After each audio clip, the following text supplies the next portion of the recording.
초등학교 1학년 박서아입니다. 저는 어린이 다니엘 기도회 전부터 기도하고 있던 기도 제목이 하나 있었어요. 그건 바로 우리 가족이 이사갈 집을 찾는 것이었어요.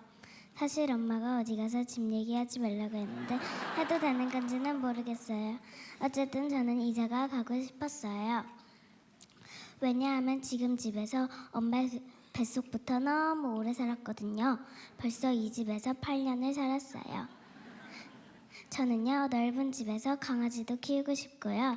또 엄마는 기도할 수 있는 조용한 방도 필요하다고 하셨고, 아빠가 쉴 수 있는 방도 드리고 싶었고요. 무엇보다 작은 정원도 갖고 싶어요. 작은 정원이 있어야 제가 좋아하는 다육이를 키울 수 있단 말이에요. 그래서 우리 가족은 매일 기도했어요. 그래서 어떻게 되었을까요? 우리가 기대했던 집으로 이사를 갈 수 없었어요. 저희 엄마는요, F예요. 그래서 매일 팡팡 울었어요. 그리고 아빠는 T라서 다음에 또 도전하자고 말했어요. 하지만 우리 엄마는 이렇게 말씀하셨어요. 하나님이 더 좋은 곳으로 인도해 주실 거야. 계속 기도하자. 그래서 우리 가족은 이러한 기도 제목을 가지고 다니엘 기도회 기간 내내 열심히 기도했어요. 그런데 제가 어린이 다니엘 기도회 첫날 참여했는데 깜짝 놀랐어요. 1일차에 목사님께서 느헤미야의 말씀을 전해주셨거든요. 그런데 느헤미야가요, 수일 동안 슬퍼하며 하늘의 하나님 앞에 금식하며 기도했다는 거예요. 마치 이 모습이 우리 엄마 같았어요. 그래서 우와, 우리 엄마가 F라서 그렇게 기도한 게 아니라 느헤미야처럼 말씀대로 기도하는 것이었구나 라는 사실을 깨닫게 되었어요. 그래서 저는 이제 기도 제목이 생기면 우리 엄마같이 기도하려고 해요. 왜냐하면 그날 목사님께서 분명히 말씀하셨어요. 하나님을 굳게 믿고 응답받을 때까지 기도하면 하나님이 우리의 모든 필요를 채워주신다라고 하셨어요. 그래서 저는 이제 우리 엄마처럼 말씀을 따라 기도하는 제가 될 거예요. 그러니까 여러분도 기도 제목이 생기면 꼭 기도하셔야 해요. 알겠죠? 그래서 저는 그날부터 잠자리에 들 때마다 기도했어요. 하나님, 저도 이제 우리 엄마처럼 느헤미야처럼 기도할게요. 그리고 불평하지 않고 하나님이 이루실 때까지 기도할게요. 그러니 책임져 주세요. 이제는 제 마음속에 확신이 있어요. 하나님께서 언젠간 우리 가정에 가장 좋은 집으로 이사시켜 줄 것이라 확신이 들어요. 그리고 13일에 목사님께서 전해주신 말씀이 제 마음에 계속 남게 되었어요. 목사님께서는 너 하나님의 사람이라는 제목으로 말씀을 전해주셨는데 말씀을 붙잡고 말씀을 따라 사는 사람이 하나님의 사람이라는 거예요. 그런 사람은 하나님도 잘 믿고 예배도 잘 드린다고 하셨어요. 그리고 그런 사람은 마음속에 예수님이 가득한 사람이라고 하셨어요. 그런데 그 말씀을 들으니 저에게 하나의 찔림이 있었어요. 아, 하나님을 믿는 사람은 예수님이 마음속에 가득한 사람이구나. 그런데 나는 엄마 아빠한테 짜증도 많이 냈는데 나는 오빠랑 많이 싸우기도 하는데 우리 하나님이 너무 속상해 하시겠다. 그래서 저는 이날부터 결심했어요. 나 박수아는 이제 하나님 말씀을 꼭꼭 붙잡고 말씀만 따라 산다. 그리고 어렵고 힘든 일이 있을 때는 말씀처럼 매일 기도한다. 잘못했을 때는 하나님께 달려가서 죄송하다고 고백하며 산다. 저는요, 하나님이 주시는 복을 많이 누리는 하나님의 자녀가 되고 싶어요. 하나님이 기뻐하시는 사람이 되고 싶어요. 제가 말씀을 붙잡고 살 때 그렇게 살 줄로 믿어요. 목사님들께서 말씀을 붙잡고 기도하라 하신 것처럼 저도 말씀 하나를 붙잡았어요. 바로 느헤미야 1장 5절이에요. 이르되 하늘의 하나님 여호와 크고 두려우신 하나님이여 주를 사랑하고 주의 계명을 지키시는 자에게 언약을 지키시며 긍휼을 베푸시는 주여 간구하나이다. 저는 이 말씀을 붙잡고 말씀 따라 매일 기도하는 멋진 어린이가 될래요. 여러분도 말씀을 붙잡고 기도하는 멋진 어른이 되세요. 제 이야기를 들어주셔서 감사합니다.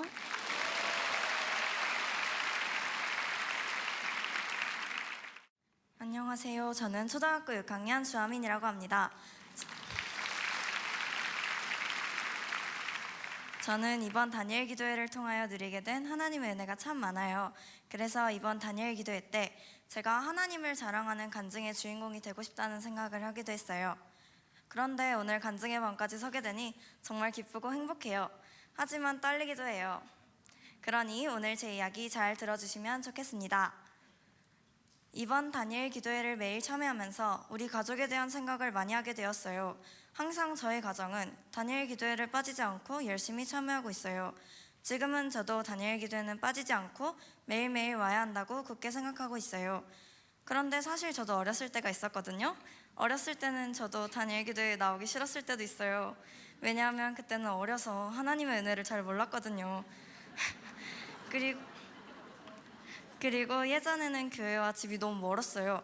그래서 이런저런 생각이 많이 든 것도 사실이에요. 그러나 그때마다 저희 부모님은 저를 어르고 달래주시면서 항상 다니엘 기도회에 저와 우리 언니를 데리고 나오셨어요. 그래서 저는 자연스럽게 부모님의 믿음을 보면서 신앙이 자라갔고 다니엘 기도회에 매일 빠지지 않고 참여할 수 있었던 것 같아요. 어린이 다니엘 기도회에서 예배를 드릴 때마다 많은 목사님들께서 가정을 위해서 기도하라고 말씀해 주셨어요. 사실 저는 그때마다 저에게 믿음을 삶으로 보여주신 부모님을 보내주셔서 하나님께 감사한 마음이 넘쳐났답니다. 제가 오늘 하나님을 사랑하면서 살 수 있고 매일 어린이 다니엘 기도회에서 예배를 드릴 수 있었던 이유는 멋진 믿음의 부모님이 계셨기 때문이에요. 엄마, 아빠 정말 감사하고 사랑해요. 그리고 저에게 멋진 부모님을 보내주신 하나님 정말 감사드려요. 사실 아까 잠깐 말씀을 드렸지만 저에게는 엄마, 아빠 말고 또 한 명의 가족이 있어요. 기억하시나요? 맞아요. 바로 언니예요. 저는 솔직하게 말하면 이번 어린이 다니엘 기도회 전까지 언니와 저의 모습을 많이 비교했어요. 제가 보았을 때 언니는 잘하는 것도 많고 친구도 많고 재능이 많아 보여요. 그런데 언니와 저를 비교하여 볼 때 저는 부족해 보였어요. 그래서 하나님께 속상한 마음도 컸답니다. 왜 하나님은 언니에게만 좋은 것을 주시고 나에게는 하나님 불공평해 라는 생각이 들기도 했어요. 그래서 비밀이지만 언니가 너무 부럽고 질투가 나기도 했어요. 이런 마음을 갖고 매일 어린이 다니엘 기도회를 드리고 있었는데 9일차에 오신 목사님께서 고쳤을까 버릴까라는 말씀으로 요나의 이야기를 들려주셨어요. 하나님은 부족한 요나, 깨가 많았던 요나, 죄가 많은 우리를 버리지 않으시고 고쳐 쓰시고 우리를 아름답게 사용하신다는 말씀이었어요. 저는 이 말씀을 듣고 큰 깨달음을 얻었어요. 아하, 하나님은 나를 사용하시는구나. 하나님은 내가 부족해 보여도 나를 버리지 않으시고 나를 사랑하시는구나. 하나님의 사랑에 놀랐구나. 이 사실을 깨닫고 나니까 제가 언니와 저 자신을 비교할 이유가 사라졌어요. 왜냐하면 하나님은 저를 있는 그대로 사용하시고 사랑하시기 때문이에요. 그래서 저는 21일간 매일 다니엘 기도회에 온 가족이 참여하면서 주님이 주신 기쁨과 은혜가 참 크답니다. 하나님은 저에게 좋은 믿음을 갖게 해주신 부모님을 선물로 주셨고 재능 많고 친구도 많은 언니를 붙여주셨고 무엇보다 하나님은 저를 소중하게 지으셨고 저를 사랑하세요. 이 모든 것은 하나님의 은혜예요. 사실 제가 앞으로 살면서 때로는 예배드리는 것을 불평할 수도 있고 또 남들과 비교하며 속상한 마음을 가질 수도 있다는 것을 알아요. 하지만 이제 저는 괜찮아요. 그때마다 은혜의 자리, 다니엘 기도회, 말씀 앞으로 나아가면 되니까요. 그래서 저는 더 이상 걱정이 없어요. 저는 어린이 다니엘 기도회에 참여하는 모든 어린이들과 오늘 함께 참여하신 모든 분들이 하나님의 은혜를 기억하시면 좋겠어요. 특별히 어린이 다니엘 기도회에는 하나님의 은혜가 넘쳐요. 그래서 전국과 열방의 많은 어린 친구들이 앞으로도 어린이 다니엘 기도회에 참여하여 많은 은혜를 누리면 좋겠어요. 이 모든 것은 하나님의 은혜입니다. 하나님 사랑합니다. 감사합니다.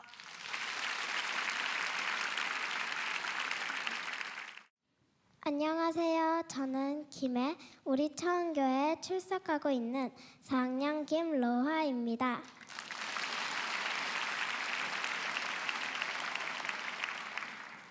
저는 원래 언젠가 꼭 간증을 해보고 싶다고 생각했지만 제가 정말 간증하게 될 줄은 몰랐어요. 그런데 이번 어린이 다니엘 기도회를 통해 하나님이 특별한 경험을 주셔서 이렇게 용기 내서 간증하게 되었어요. 자네는 부모님과 함께 다니엘 기도회 예배를 드리면 사랑의 현금 시간 말고는 솔직히 조금 지루해서 장난만 쳤었어요. 그런데 이번에는 뭔가 마음이 달랐어요. 어른 다니엘 기도회가 아닌 어린이 다니엘 기도회를 해보고 싶은 마음이 갑자기 강하게 생긴 거예요. 올해 처음으로 어린이 다니엘 기도회를 온라인으로 드려봤는데 처음부터 너무 들뜨고 찬양만 해도 신이 났어요. 화면으로 드리는데도 하나님이 진짜 가까이 계신 것처럼 느껴졌어요. 그래서 이번에는 꼭 끝까지 참석해야겠다는 마음이 생겼어요. 저는 이번 기도회에 매일 빠지지 않고 참석했어요. 저에게는 이번 기도회 동안 꼭 응답받고 싶은 기도 제목 하나가 있었어요. 저는 11살인데 키가 7살 여자아이 평균 키 정도밖에 되지 않아요. 올해 성장 검사를 했을 때도 예측키가 작게 나왔는데 최근에는 7개월 만에 예측키가 5cm나 더 줄었다는 말을 들었어요. 의사 선생님도 몸은 정상인데 특별한 이유를 모르겠다고 하셨고 치료도 어렵다고 하셨어요. 사실 마음이 어려웠어요. 그렇지만 좌절하지 않았어요. 하나님이 나를 만드신 창조주이시니까 하나님께 맡겨야겠다. 이런 마음이 강하게 들었어요. 그래서 가족 모두가 함께 이번 기도회 동안 정말 간절하게 기도하기로 했어요. 그래서 강사님 말씀을 적으며 하루도 빼먹지 않고 어린이 다니엘 기도회에 열심히 참석했어요. 그리고 기도회가 끝나면 항상 엄마 옆에 가서 같이 기도했는데 다니엘 기도회 4일차에 정말 놀라운 일이 일어났어요. 엄마가 저를 위해 기도를 해주시는 순간 갑자기 목이 너무 아프기 시작했어요. 마치 망치로 맞는 것처럼 아팠고 무언가가 제 목을 꽉 조르는 것 같았어요. 너무 아파서 저도 모르게 막 울고 소리도 질렀어요. 그런데 엄마는 노아의 성장을 막는 모든 걸림돌들은 예수님의 이름으로 떠나갈지어다 하고 계속 기도해 주셨어요. 저도 마음으로 따라 기도했어요. 그런데 몇 분 뒤 제 몸 안에서 뭔가 큰 덩어리가 쑥 하고 빠져나가는 느낌이 들더니 아팠던 것이 완전히 사라졌어요. 그리고 마음이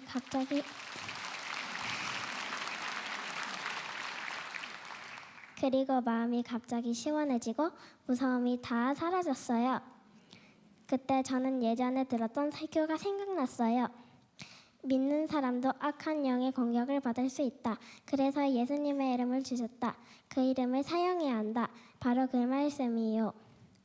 그날 저는 하나님이 진짜 살아계시다는 것, 그리고 기도는 그냥 말이 아니라 예수님의 능력과 연결되는 힘이라는 것을 똑똑히 경험했어요. 간증이 하나 더 있어요. 제가 8살 때 방언하시는 부모님이 부러워서 저도 방언하게 해주시면 하나님이 살아계신 걸 믿을게요 하고 기도한 적이 있었어요. 그런데 그해 다니엘 기도회 찬양 시간에 정말로 하나님이 방언의 은사를 주셨어요. 하나님이 제 기도를 들으시고 내가 진짜 살아있단다 하고 보여주신 거예요. 그런데 저는 그 후에도 기도도 잘 안 하고 확신도 많이 없었어요. 하나님이 잘 믿어지지 않았었던 거예요. 때문에 그래요. 그런데 이번 다니엘 기도회에서는 예수님의 능력을 너무 확실하게 경험했어요. 그 이후로는 밤에 걱정 없이 잘 잘 수 있게 됐고 잠을 잘 자면 키도 클 것 같아요. 하나님이 저를 지켜주신다는 것을 이제는 믿게 됐어요. 하나님이 제 기도 크게 해주실 것을 믿습니다. 저는 이제 기도하고 싶어졌어요. 하나님과 더 친해지고 싶어요. 기도는 진짜예요. 그리고 어린이 다니엘 기도회 너무너무 좋은 것 같아요. 벌써 내년 어린이 다니엘 기도회가 기다려져요. 그리고 여러분, 하나님은 살아계십니다.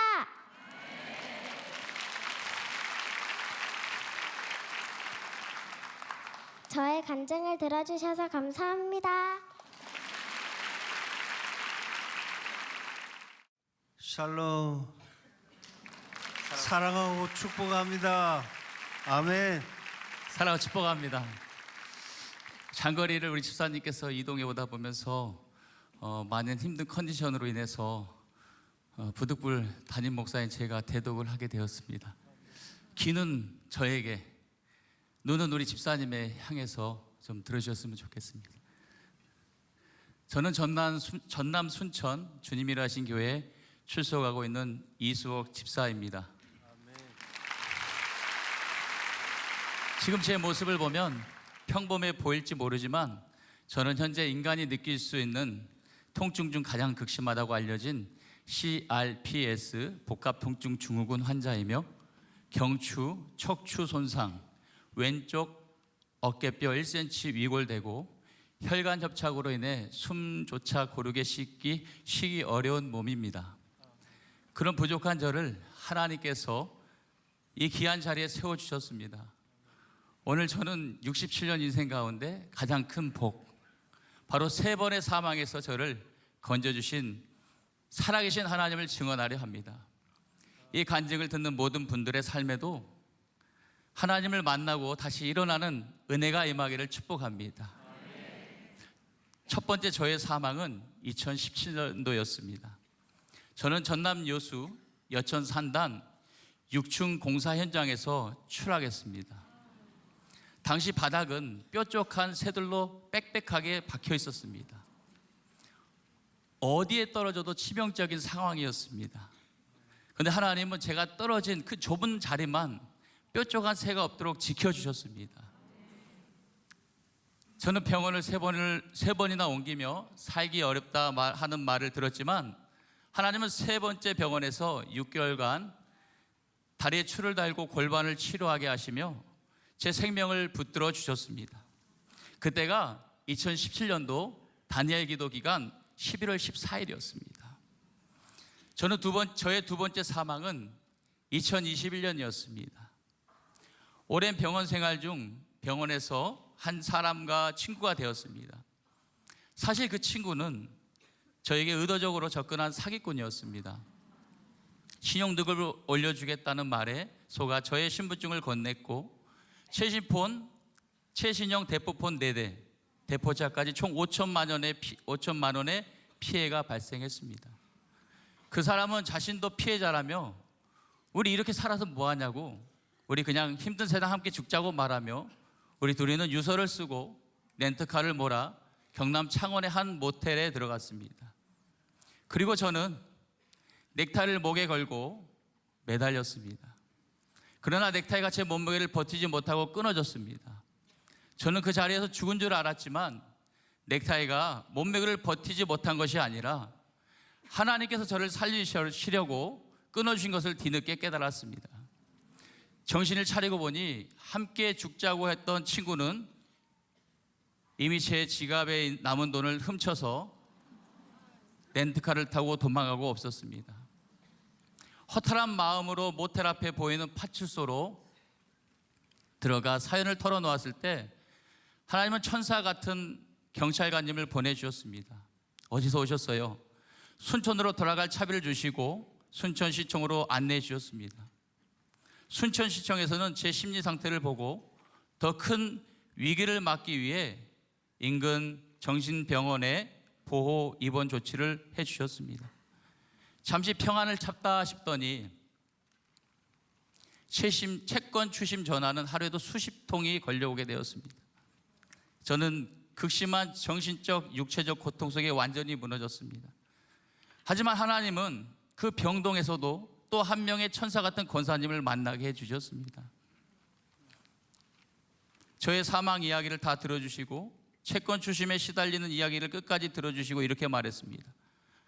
혹시 제가 아시는 목사님이라면 도와줄지도 모르겠어요 라는 말에 저도 모르게 그 자리에서 무릎을 꿇고 권사님 피해를 드리지 않을 테니까 연락처만 주세요 라고 부탁을 드렸습니다.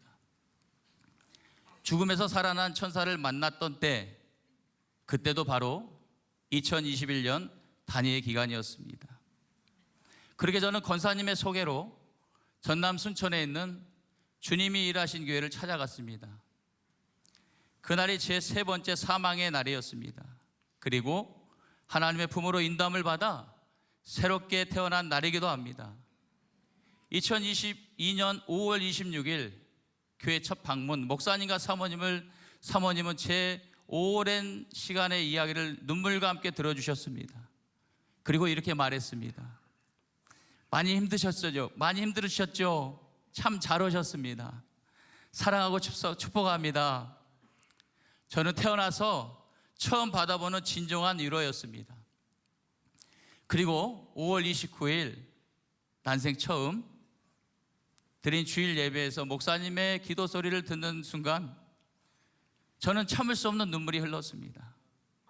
그리고 목사님이 저에게 자주 분명하게 말씀하셨습니다. 하나님은 살아계십니다. 하나님은 살아계십니다. 수옥 성도님, 하나님은 간절한 기도를 반드시 들어주시는 분이세요.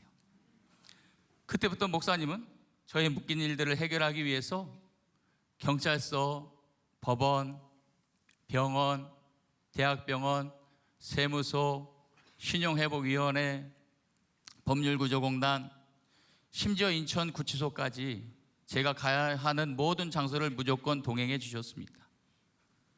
그리고 이렇게 기도하라고 가르쳐 주셨습니다.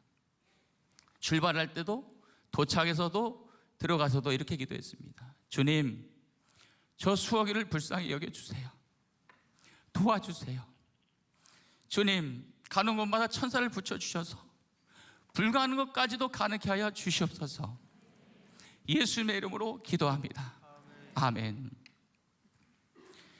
2022년 다니엘 기도 기간, 제 자신이 죽고 오직 예수님으로만 저를 채우게 되는 귀한 2022년도였습니다. 그 이후로 저는 지금까지 매년 다니엘 기도회 예배 한 번도 빠지지 않고 올 출석하면서 하나님께서 허락하신 놀라운 기도의 응답을 경험하고 있습니다. 2023년 다니엘 기도회 때 간절히 기도했던 그 기도 제목, 생사를 모르고 살았던 누님 조카들을 경기도 연천에서 찾았습니다. 2024년 다니엘 기도회 때는요, 간절한 기도 제목이었습니다. 주님, 오래 묶였던 그 대포폰의 모든 부채를 해결해 주시라는 그 기도 제목, 2년 6개월 만에 완전히 해결받았습니다. 주님께 영광의 박수를 올려드리고 싶습니다.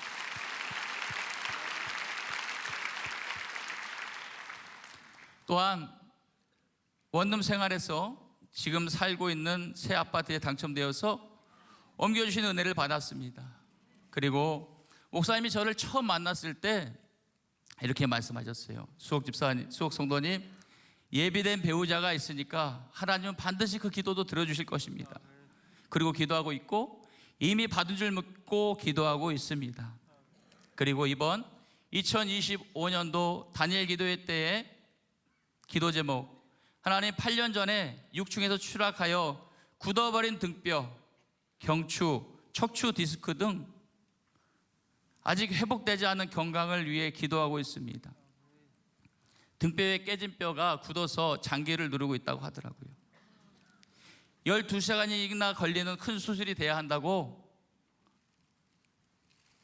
들었습니다. 이 역시 하나님께서 신실하게 역사하실 줄 믿습니다.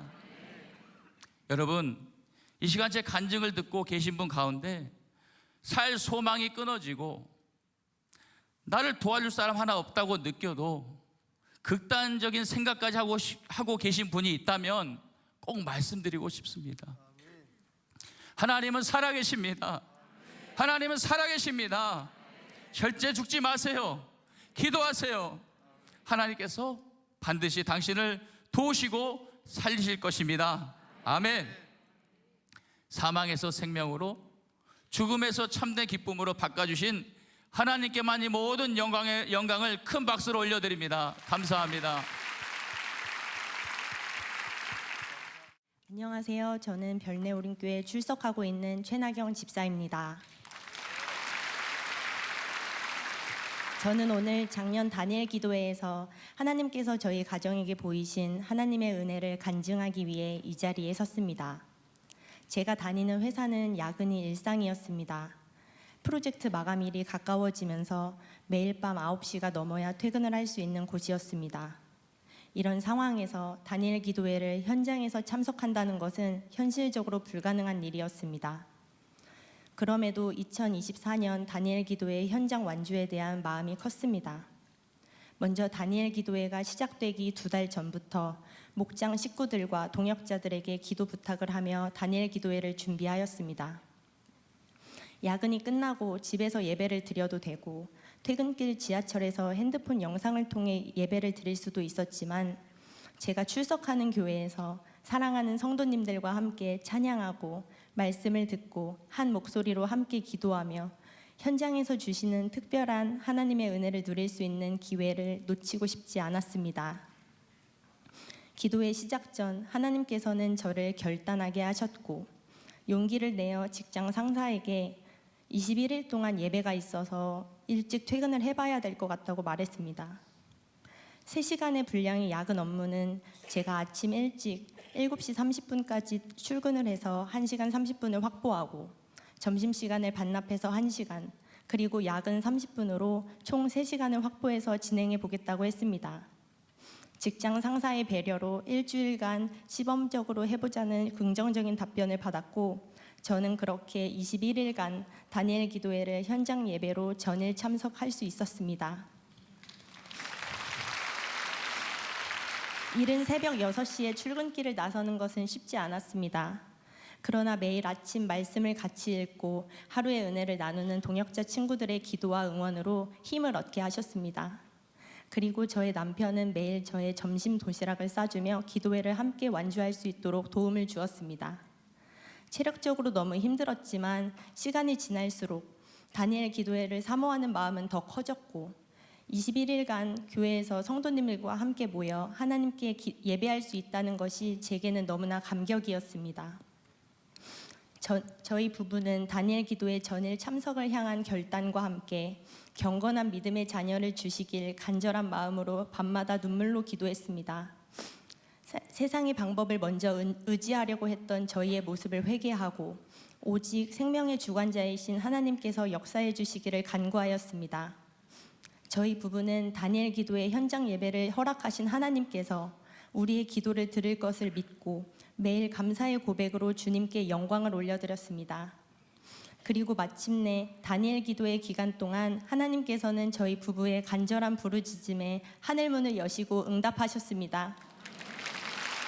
주님께서 대문을 열어주셔서 생명의 선물 귀한 아이를 허락하신 것입니다. 2024년 다니엘 기도회를 통해 하나님께서는 사모하는 영혼에게 만족을 주시며 좋은 것으로 채우시는 은혜의 하나님이심을 뚜렷하게 보여주셨습니다. 지금은 너무나 사랑스러운 아가를 출산하고 저희 부부가 하나님 은혜 안에서 가족을 이루어 다니엘 기도회 예배를 통해 매일 밤 감사 제목을 나누고 있습니다. 하나님께서 다니엘 기도회를 통해 저희 가정에 허락하신 은혜를 늘 기억하고 싶어서 아기 이름을 다엘이라고 지어주었습니다. 다엘이가 거룩하고 구별된 하나님의 사람으로 세상에 선한 역을 끼치며 부모와 이웃에게는 기쁨이, 하나님께는 영광이 되는 아이로 자랄 수 있도록 기도 부탁드립니다.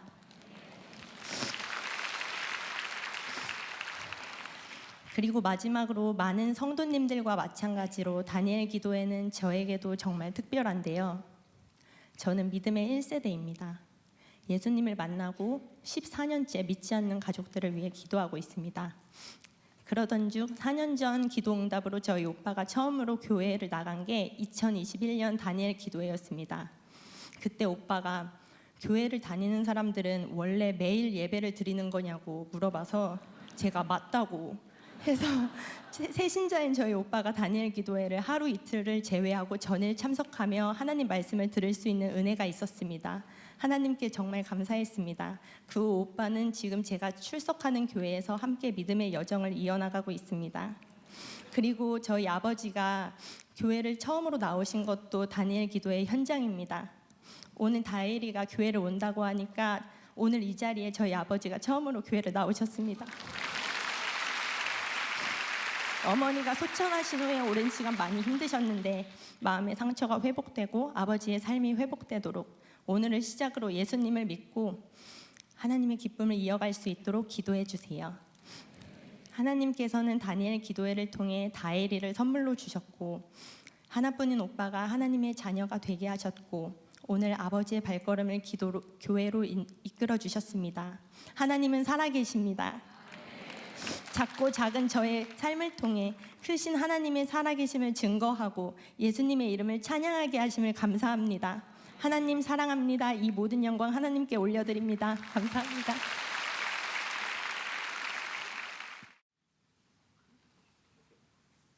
안녕하세요.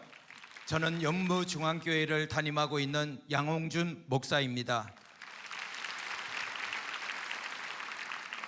2015년부터 다니엘 기도회 참여와 협력교회로 섬기기 시작한 이후 이 기도회는 제 목회의 중심이 되었습니다. 올해 5월 새 임지인 연무중앙교회에 부임한 후 100일 만에 성정 리모델링이 완성되었는데 마치 하나님께서 이번 다니엘 기도회를 위해 예배해 두신 공간처럼 최적의 환경으로 마무리되었습니다. 그런데 한 권사님이 저에게 이런 말씀을 하셨습니다. 목사님, 예전에 2년 동안 다니엘 기도회를 했는데 며칠 지나지 않아 모이는 숫자도 줄고 은혜도 잘 받지 못해 끝났어요. 그러나 권사님의 말이 제 귀에 낙심으로 들리지 않았습니다. 오히려 성령께서 제 안에 열정을 부어주셨습니다. 저는 올해만큼은 다를 것이다, 하나님이 분명히 행할 것이다 라는 강한 확신이 생겼습니다. 그래서 저는 성도들에게 이렇게 선포했습니다. 다니엘 기도회는 우리 교회의 가장 중요한 영적 축제입니다. 직분자 선택도 모든 사역의 기준도 다니엘 기도회에 얼마나 마음과 몸으로 참여하는가를 보고 결정하겠습니다. 사랑의 헌금도 선포했습니다. 어려운 환경에서 목회하시는 목사님들 그리고 지역 독거노인을 위해 사랑의 쌀을 나누겠습니다. 그러니 정성으로 참석하시고 믿음으로 작정하십시오. 이렇게 믿음으로 선포했을 때 우리 하나님께서는 놀라운 은혜를 저희 교회에 부어주셨습니다. 11월 1일 첫날 51명, 둘째 날 57명, 기적처럼 은혜의 불길이 번져나갔습니다. 그런데 21일 다니엘 기도회 출석을 작성한 김상로 권사님께서 3일째 참석 후 화물 적재 중 높은 곳에서 추락 사고를 당하였습니다. 머리와 척추를 크게 다쳐서 8주 진단을 받고 입원하게 되었는 응급 상황이 일어났습니다. 저는 이 사건을 즉시 다니엘 기도회 중보팀에 알렸고 11월 8일 다니엘 기도회 시작 때 하는 긴급기도 제목 시간에 전국 1만 6천 교회가 권사님을 위해서 동시에 기도하는 일이 벌어졌습니다. 그 기도가 올라가던 바로 다음 날 정밀 CT 검사 결과가 뒤집히는 기적이 일어났습니다. 머리는 단순 두피 상처이고 척추는 기적이 일어난 사건이 무엇이냐면요, 시간이 지나면 회복되는 골절이었습니다. 정말 다행인 것은 그 정도의 높이에서 떨어졌는데 신경에 아무런 손상이 없다라며 의사 선생님도 놀라며 말씀하셨습니다. 이 정도면 거의 기적이 아닙니까? 정말 다행입니다. 중보기도의 능력을 체험하는 순간이 되었습니다. 더 감사한 것은 권사님의 고백입니다. 목사님, 제가 21일을 작정해 놓고 마음으로 뒤로 물러서려던 그날 이렇게 움직이지 못하게 되었습니다. 비록 병상이지만 꼼짝없이 21일 작정을 완주하게 된 것을 하나님께 감사드립니다. 얼마든지 불평과 원망을 할 수 있는 그런 상황에서 하나님께 감사의 고백을 하는 권사님의 고백이 온 성도들에게 큰 도전이 되고 격려가 되었습니다. 또한 권사님의 부인께서도 눈물로 고백했습니다. 목사님, 우리 집사람은 평생 신앙생활이 흐지부지였는데 이번 사고와 기도를 통해서 완전히 사람이 달라졌어요. 병원 침상에서 21일 전부 따라가겠다며 은혜를 받고 있습니다 라고 간증하셨습니다. 12일째 되던 날 또 하나의 위기가 찾아왔습니다. 교회 방송을 담당하는 송은혜 집사님이 갑작스러운 돌발성 난청으로 입원했다는 소식이 들려온 것입니다. 저는 순간 불안이 엄습했습니다. 은혜 받고 있는데 왜 이런 일이 또 지난 2년 전에 있었던 것처럼 흐지부지 끝나는 것은 아닌가. 바로 병원으로 달려갔지만 독감 유행으로 면회가 통제되었습니다.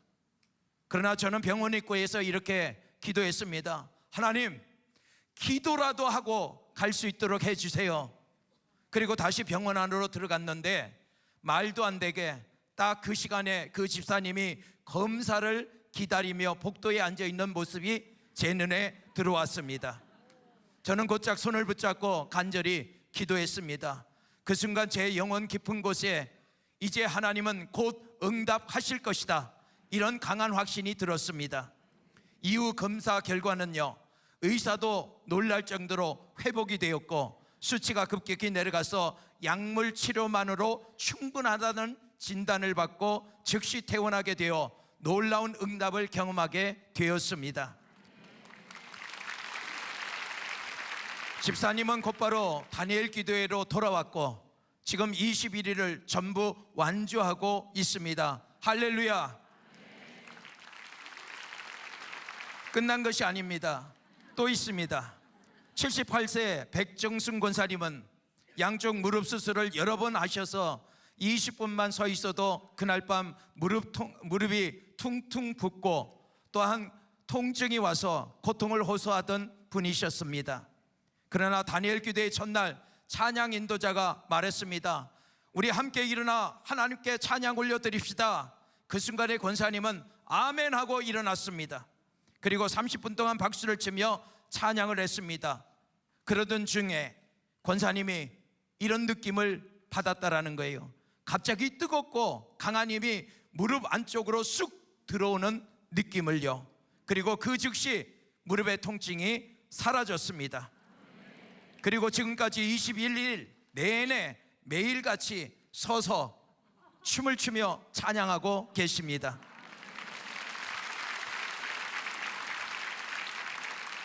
권사님은 저에게 달려와서 이렇게 간증했습니다. 목사님, 하나님이 제 무릎을 고쳐주셨어요. 보세요, 일어서도 앉아도 하나도 안 아파요. 할렐루야. 또 있습니다. 80세 가까이 된 백충승 권사님은 눈 흰자위에 검은 반점이 생겨서 딸이 병원부터 가자고 만류했지만 권사님은 다니엘 기도회를 선택했습니다. 그리고 첫날 예배 후에 이렇게 외치며 기도했습니다. 하나님, 저도 간증의 주인공이 되게 해주세요. 그리고 다음날 저녁에 눈을 보여주시며 제게 이렇게 말씀하셨습니다. 목사님, 보세요, 눈에 검은 반점이 싹 사라졌어요. 완전히 없어졌어요. 할렐루야. 저는 몸이 떨릴 정도로 감동했습니다. 하나님은 지금 다니엘 기도회를 통해서 우리 연무중앙교회 가운데 살아 역사하고 계십니다. 저는 이번 다니엘 기도회를 통해서 확신합니다. 하나님은 우리 연무중앙교회 성도 한 사람 한 사람을 직접 만나시고 치유하시며 회복시키고 계십니다. 그리고 이 기도회를 통해서 하나님이 머무시는 교회, 하나님의 시선이 떠나지 않는 교회로 세워지기를 간절히 기도합니다. 오늘도 믿는 자에게 기적을 행하시는 우리 하나님, 모든 감사와 영광을 그 하나님께 올려드립니다. 할렐루야. 안녕하세요. 김제 도장교회를 담임하고 있는 김동규 목사입니다.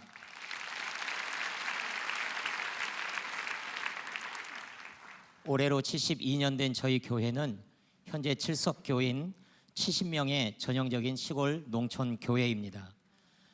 저는 다니엘 기도회를 부목사 때부터 10년째 참여하고 있습니다. 부목사로 사역할 때는 교회의 성도들이 비교적 많으니까 함께 힘있게 찬양하고 말씀 들으며 은혜를 받을 수 있었습니다.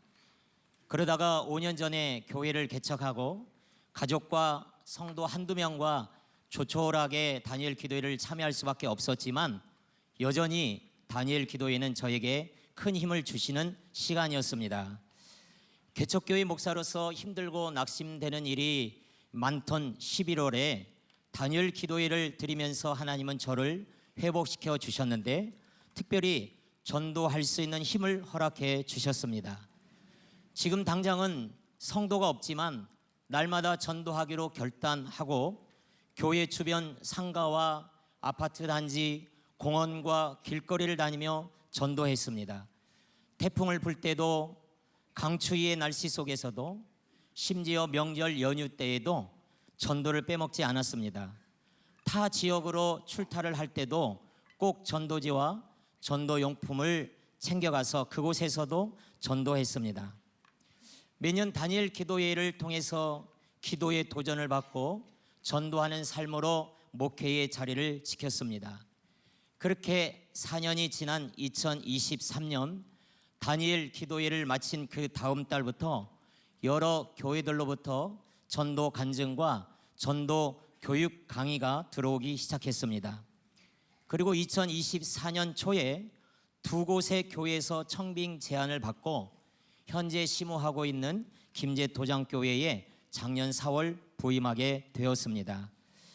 개척교회이지만 해마다 다니엘 기도회에 참여하며 날마다 사람을 낚는 어부가 되겠다고 하는 결심 속에 전도에 힘썼더니 하나님께서는 아예 도장교회라고 하는 배 한 척을 선물로 주셨다고 저는 고백합니다. 이렇게 다니엘 기도회와 전도를 통해서 큰 선물을 받은 제가 도장교회에 부임했다고 한들 이 두 가지를 멈출 수는 없었습니다. 저는 도장교회에 부임한 그 다음 날부터 동네를 돌며 또 차로 7분 거리에 있는 김제 시내까지 나가서 날마다 전도하고 있습니다. 작년 4월 부임한 첫 주일에 51명이 예배를 드렸었는데요.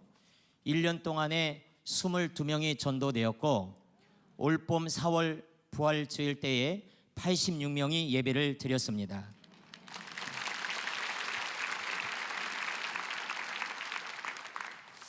그리고 금년 다니엘 기도회 기간 중에 우리 교회는 11월 9일 이웃초청 전도 축제가 있었습니다. 감사하게도 성도들이 60명의 태신자를 작정해 주셨습니다. 그런데 우리 마을은 농사 짓는 시골 동네이다 보니까 6시면 다 불 끄고 대문 잠그고 잠을 자는 가정들이 많습니다. 최고령 97세, 평균 75세인 어르신들을 모시고 8시가 넘은 이 늦은 시간에 다니엘 기도회를 한다는 것이 쉽지 않아서 사실 나 홀로 저 혼자 다니엘 기도회를 하면서 태신자 60명의 이름을 붙들고 기도했습니다. 하나님, 60명 이들 중에 50%만이라도, 그래서 30명만이라도 전도 축제 당일에 오게 해 주시옵소서. 더 간절한 마음으로 기도했고 더 간절한 마음으로 전도했습니다. 혼자라도 다니엘 기도회를 할 수 있다는 것이 너무 감사하고 태신자를 품고 기도할 수 있는 것이 감사해서 어느 날은 아무도 없는 예배당에 크게 찬양을 틀어놓고 춤을 추기도 했습니다. 하루는 다니엘 기도회 찬양을 부르는데 가서 제자 삼으라 세상 많은 사람들을, 이 찬양이 나오는 거예요. 그렇지 않아도 날마다 전도하고 있는 내게 하나님은 다니엘 기도회를 통해서도 계속 전도하라고 부르시는 것 같아서 너무나 기쁘고 은혜되고 감사했습니다. 그렇게 맞이한 11월 9일 이웃초청 전도축제 당일 작정된 태신자 60명 중에 30명이 전도축제에 오셨습니다. 할렐루야.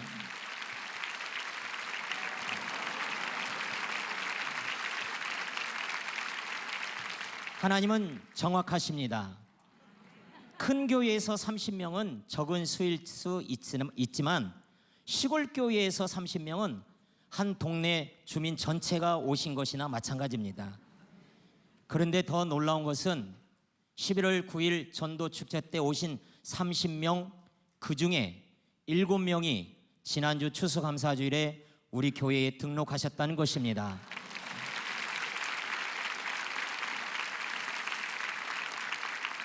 한 생명이 온 천하보다도 귀하다고 했는데 다니엘 기도회 기간 중에 맞이한 전도 축제 때 30명의 사람들에게 복음을 들려주었고 7명의 영혼이 우리 교회 성도가 되었습니다. 이것은 하나님의 은혜요, 하나님이 베푸신 기적이라 말할 수 있습니다. 비록 나 홀로 다니엘 기도에 참여했지만 하나님은 강력한 은혜를 부어주셔서 전도의 열매를 맺게 하셨습니다. 첫날 우리 김은호 목사님을 통해서 무릎으로 승부하라 말씀해 주셨더니 하나님은 7명이라고 하는 완전수로 응답해 주셨습니다. 심지어 전도 축제 당일날 새 가족으로 오셨던 분이 지난주에 엊그저께 또 다른 새 가족을 전도해서 오셨습니다.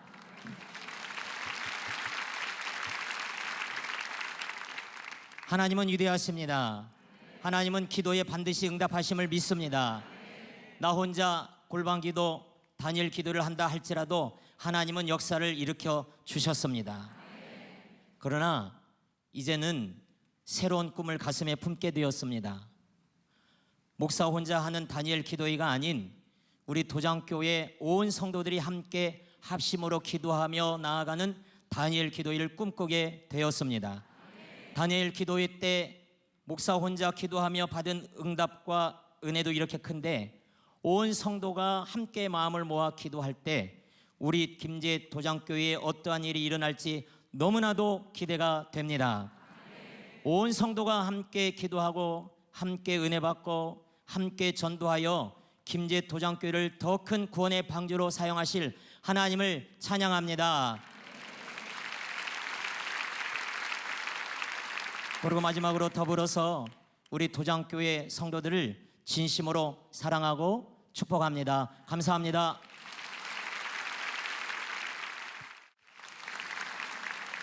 안녕하세요. 저는 다니엘 기도회 해외 지역장으로 섬기고 있는 오른교회 김윤규 안수 집사입니다. 제 인생 첫 번째 다니엘 기도회는 2011년 어느 금요일 이민아 목사님의 간증을 들으면서부터였습니다. 당시 타교인이었던 저는 송파구로 이사 오면서 집에서 가까운 오른교회에서 새벽 예배를 시작하게 되었고 이후 금요 기도회를 알게 되었습니다. 대학원 시절 예수님을 인격적으로 만나며 처음 은혜를 받았던 곳이 바로 금요 철야였기 때문에 그 뜨거움이 제 마음속 깊은 곳에 늘 남아 있었고 눈물을 회복하게 하는 오른교회 금요 기도회는 제게 영적인 갈급함을 채워주는 시간이었습니다. 2011년 어느 날 여느 때처럼 금요 기도회에 참석했는데 예배당이 빈자리가 없이 꽉 차 있었습니다. 저는 4층 계단 한 구석에 겨우 자리를 잡게 되었습니다. 그때가 바로 다니엘 기도회 기간이었다는 것을 알게 되었고 언제 쓰러질지 모르는 말기 암 환자이신 이민아 목사님께서 새벽까지 열정적으로 하나님을 자랑하는 간증을 하셨습니다. 그 간증을 들으면서 함께 눈물을 흘리며 위대하신 하나님을 만나는 이 자리를 깊이 사모하게 되었고 다니엘 기도회는 제 인생에서 가장 중요한 시간이 되었습니다. 여러 신앙의 우여곡절 끝에 2015년 오른교회에 등록하며 새롭게 신앙생활을 시작하게 되었습니다. 이전 교회에서 마르다처럼 여러 자리에서 리더로 분주하게 섬겼던 그런 시간들을 멈추고 깊은 성령의 임재가 있는 예배를 통해서 저의 영혼이 채워져 감을 느꼈습니다.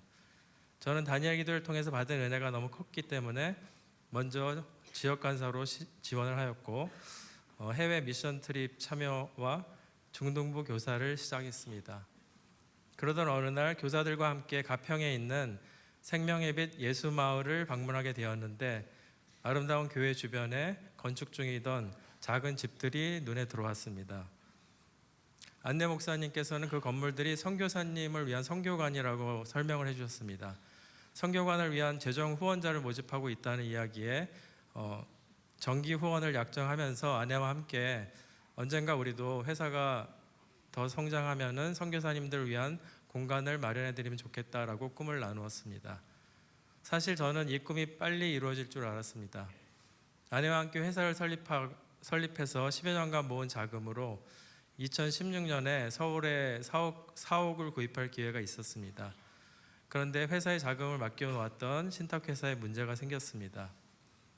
위탁 운영사였던 독일기 회사가 부도가 나면서 상환 시점에 상환이 되지 않고 결과적으로 20억 이상의 자금이 사실상 휴지가 되는 상황이 발생된 것입니다. 이로 인해 회사 운영에 어려움까지 찾아왔지만 저는 주시니도 하나님, 거두시니도 하나님이라는 고백으로 이 시간을 견뎠고 이 과정을 통해서 물질에 대한 자유함도 배울 수 있었습니다. 그 후 2019년 교구 목사님의 권유로 다니엘 기도회 해외 지역을 섬기는 지역장으로 섬기게 되었습니다. 곧이어서 코로나 팬데믹이 찾아오면서 해외에서 사역하던 선교사님들과 목사님들이 국내로 귀국하는 상황이 발생되었고 직접 만나 뵙게 돼서 너무 반가웠지만 국내에 머무를 공간이 없어서 어려워하는 모습을 보면서 마음이 무척 안타까웠습니다. 그때 하나님께서 저에게 서울에 사옥을 구입할 수 있는 은혜를 허락하셔서 그중 한 층을 선교관으로 꾸며서 몇 년 전에 아내와 나누었던 꿈을 실제로 이루게 하셨습니다. 하나님께서 준비하셨다는 고백으로 그 공간을 이레관이라고 이름을 붙였습니다. 다니엘 기도회 참여 교회들, 특히 해외 지역은 지리적으로 넓고 멀어서 목사님과 선교사님들을 직접 만나기 어렵지만 카톡과 전화로 열심히 섬기는 우리 간사님들이 계십니다. 대한민국을 넘어 글로벌로 나아가는 다니엘 기도회를 간사님들과 함께 꿈꾸면서 기도하던 중 하나님께서는 놀랍게도 그 기도를 생각보다 빠르게 이루어 주셨습니다. 팬데믹에서 벗어나 김은호 설립 목사님의 넓어지신 사역의 발걸음으로 해외 지역 컨퍼런스와 디아스포라 글로벌 다니엘 기도회가 본격적으로 시작되었고 하나님께서는 한인 디아스포라 성도들의 회복과 연합의 현장을 직접 목도하게 하셨습니다. 그리고 2023년 다니엘 기도회가 시작될 무렵 잊어버리고 지내던 신탁 자금과 관련된 소식이 들려왔습니다. 금융감독원에서 해당 신탁 상품의 설계와 진행 과정에 위법성이 있는지를 조사하기 시작했다는 소식이었습니다. 아내는 이번 다니엘 기도회 동안에 함께 기도해 보자고 말했고 저희는 함께 기도하기 시작했습니다. 참 하나님은 드라마틱하신 분입니다. 다니엘 기도회 22일째 되는 날 금융감독원에서 해당 금융기관의 피해 전액을 상환하라고 통보한 것입니다.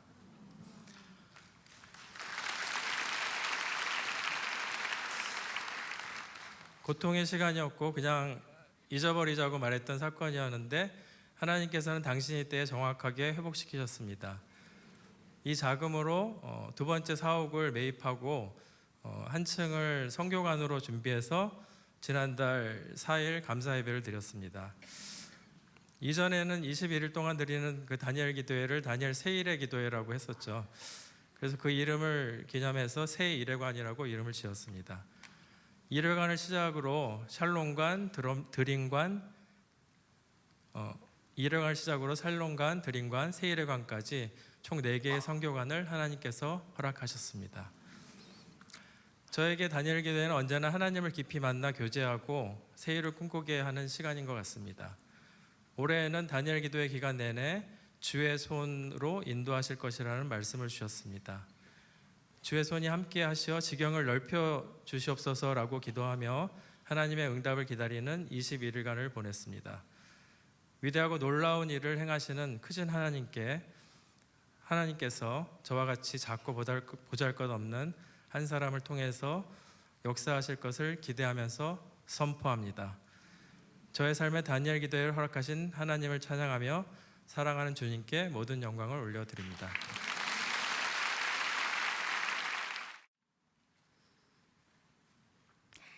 안녕하세요. 저는 강화도에 132년 전 믿음의 씨앗으로 세워진 교산교회 김단영 집사입니다. 4년 전 저는 백혈병으로 인해 항암 치료 중 폐혈증으로 중환자실에 옮겨졌고 결국 사망 선고를 받았습니다. 의학적으로는 살아날 수 없는 환자였지만 주님은 저를 다시 살려주셨습니다. 의사들은 설령 살아난다 해도 다발성 장기 손상으로 정상적인 생활을 할 수 없는 상태가 될 것이라고 말했습니다. 그러나 저는 지금 이곳에 걸어서 혼자 올라왔고 말하고 있으며 이렇게 여러분 앞에 서 있습니다.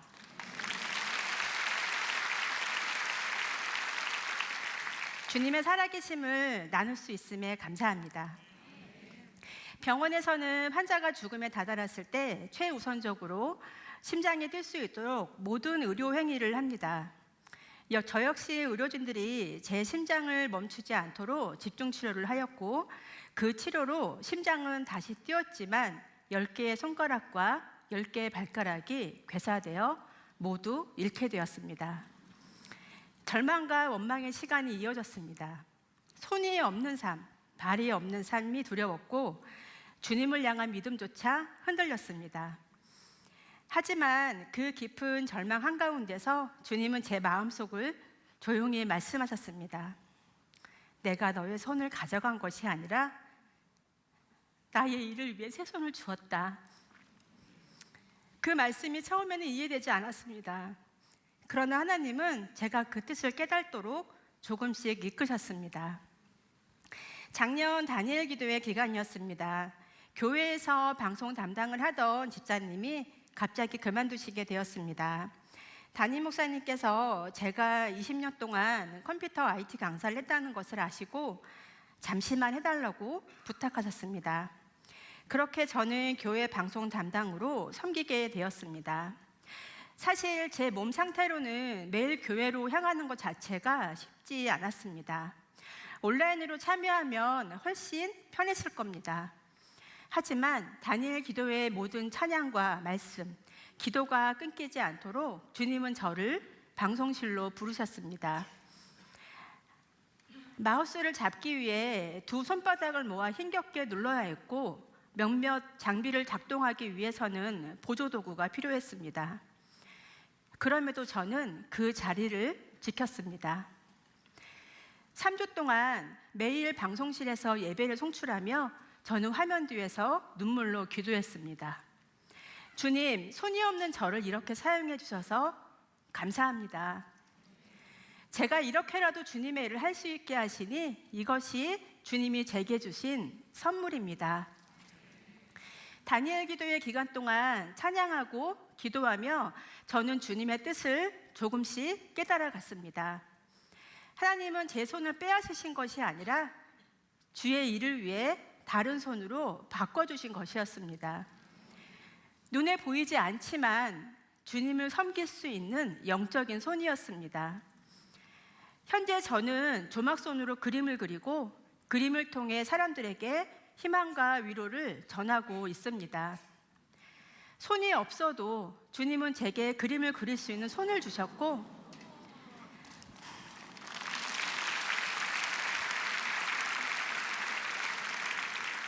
걷지 못하던 저에게 다시 걷는 기쁨을 주셨습니다.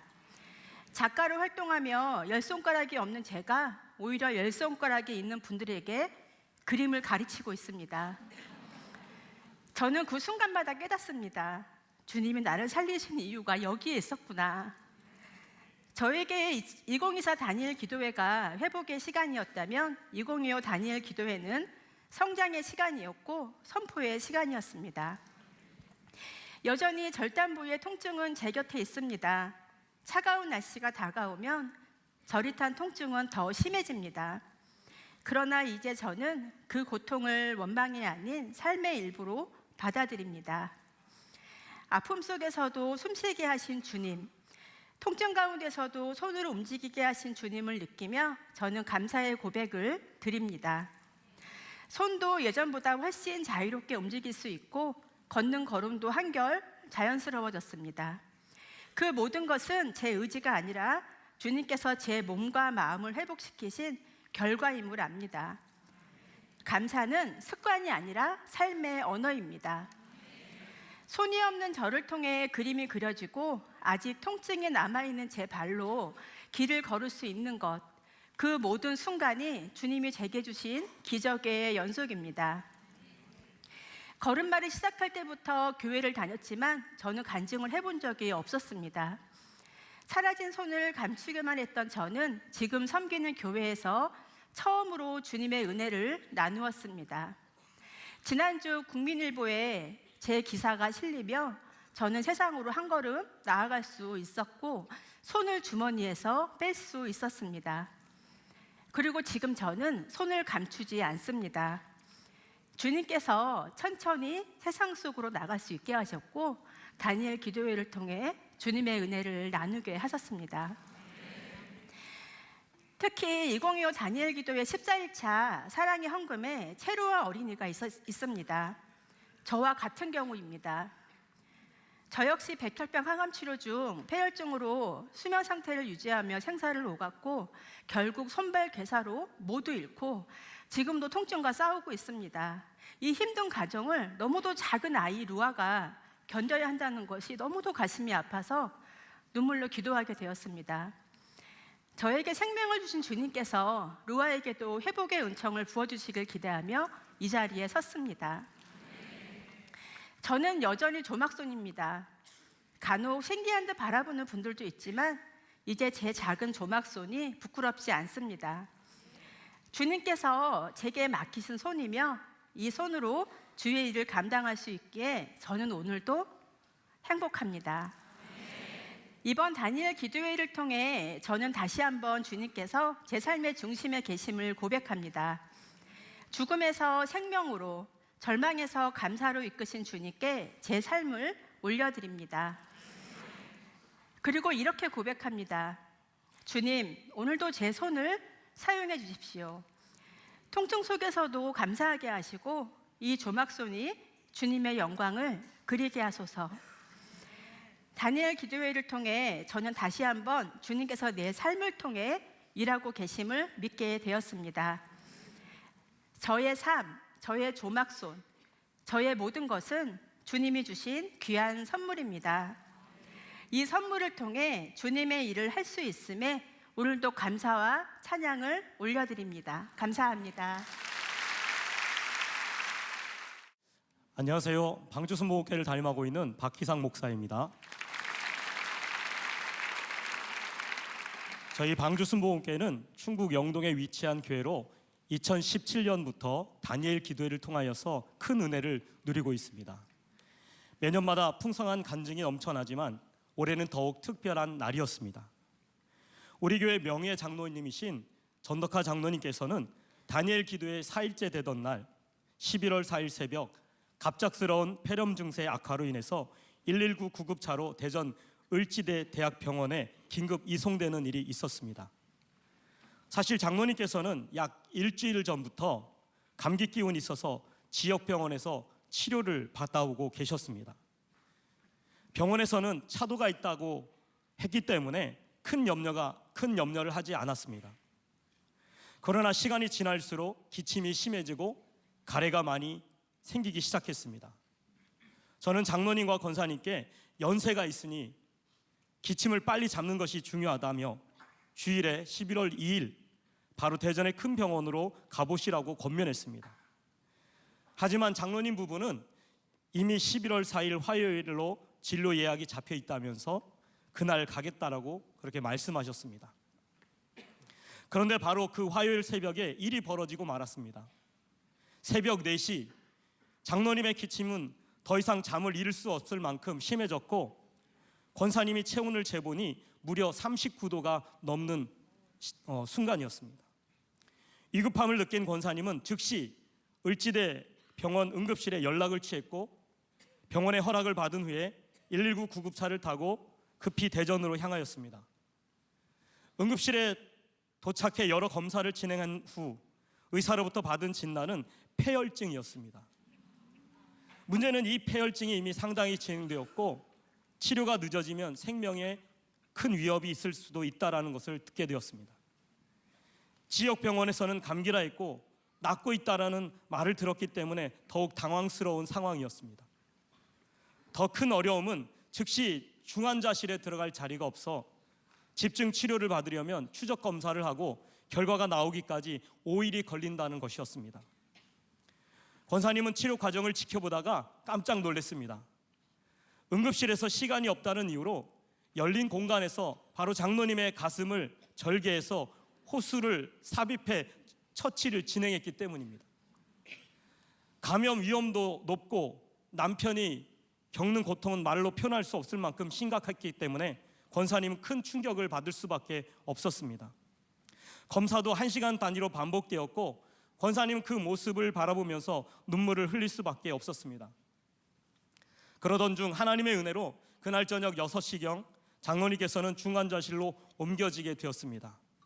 이제 본격적인 집중 치료가 시작되겠구나 하고 안도하던 그때 예기치 못한 일이 또 발생하기 시작했습니다.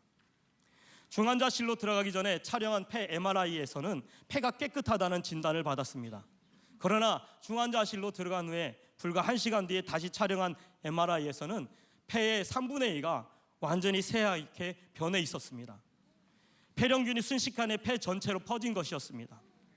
의사는 즉시 응급상황을 선언했고 장로님은 생사를 넘나드는 상황에 빠져버렸습니다. 의사는 지금 장담할 수 없다며 마지막을 대비해야 할지도 모른다는 청천벽력과 같은 말을 하였습니다. 저는 다니엘 기도회가 시작되기 전에 이 소식을 들었습니다. 권사님은 울면서 오늘이 마지막일지 모르겠다고 말하며 어찌해야 하냐고 호소하셨습니다. 저는 즉시 전화기를 장로님의 귀에 갖다 대라고 부탁하고 간절히 기도를 했습니다.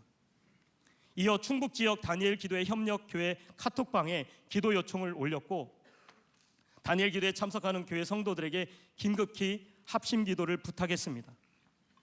그날 저는 다니엘 기도회의 설교를 어떻게 들었는지 기억이 나지 않을 정도로 마음이 무너져 있었습니다. 그런데 다니엘 기도회 통성 기도회가 끝나갈 무렵 권사님으로부터 긴급 전화가 걸려왔습니다.